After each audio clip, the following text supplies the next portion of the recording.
यजमानस्य गृहस्य सर्वमङ्गलप्रदवाप्यार्थसिद्ध्यर्थम् अष्टैश्वर्यविभागडाकृत्यर्थम् आह्वानाय पादारविन्द्यो कमलालविन्द्यो पुष्पार्चनमतिकृष्णमावं श्री आह्वाननायकाय नमः वृत्यै नमः वृत्यै नमः ओं विद्यायै नमः सर्ववृद्धाय नमः श्रद्धाय नमः नमः सुरत्यै नमः परमात्माय नमः वाशे नमः पद्मालयाय नमः पद्माय नमः सुषये नमः स्वाहाय नमः ओं सुधाय नमः ओं धन्याय नमः मृण्मयी नमः लक्ष्मी नमः नित्यपुष्टाय नमः भार्याय नमः आदित्याय नमः आदित्याय नमः वसिताय नमः सुधाय नमः सुधारिण्यै नमः ओं कमलाय नमः शान्ताय नमः ओं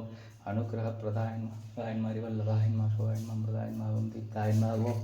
लोकशोकविनाशिने नमः लोकमात्रे नमः धर्मनिलयाय नमः ओं पद्माक्षिण्यै नमः पद्मसुन्दर्यै नमः ओं पद्मनाभप्रियाय नमः पुण्यगन्धाय नमः सुप्रसन्नाय प्रभाय नमः ओं चंद्राय नमः चतुर्भुजाय नमः ओं चन्द्रसहोदर्यै नमः ओं इन्दुशीतलाय नमः लाजन्यै नमः दाय नमः ओं स्वर्गाय नमः स्तै नमः प्रीतिपुष्कारिण्यै नमः ओं शान्ताय नमः ओं शुक्लाम्बराय नमः ओं श्रियै नमः ओं भास्कर्यै नमः बिल्वनिलयाय नमः वरोराय नमः जस्मिन्यै नमः स्तराय नमः उदराङ्गाय नमः स्मरण्यै नमः ओं हेममालिन्यै नमः ओं धनधान्यक्रियै नमः ओं सिद्धये नमः ओं त्रैसौम्याय नमः ओं सुप्रदाय नमः ओं स्वाहाय नमः ओं हिरण्यप्रहाराय नमः समुद्रजयाय नमः ओं मंगलदेव्यै नमः ओं जयाय नमः विष्णुवक्षस्थलप्रदाय नमः नारायणसमाश्रिताय नमः ओं दारिद्र्यशस्विन्यै नमः ओं महालक्ष्मी नमः ब्रह्मा विष्णु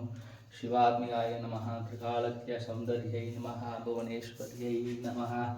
द्वत्पाधारं देवलष्टोत्तरशतदिव्य नामार्चनं सम्पूर्णम् ओं शिवशिकों महादेव्यै च विद्महे विष्णुपत्नी च धीमहि तन्नो लक्ष्मीं प्रचोदयात् धनुद्राय विद्महे सर्वशक्तियै च धीमहि तन्नोदरा प्रचोदयात् यै महालक्ष्मी सकलसौभाग्यं मे देहि दाभयाय नमः कावेरी उदीच प्रहर्वात् आह्वानायकाय मंगलायै नमः अழைத்த வாழ்விப்பவள் கடாட்சம் என்றும்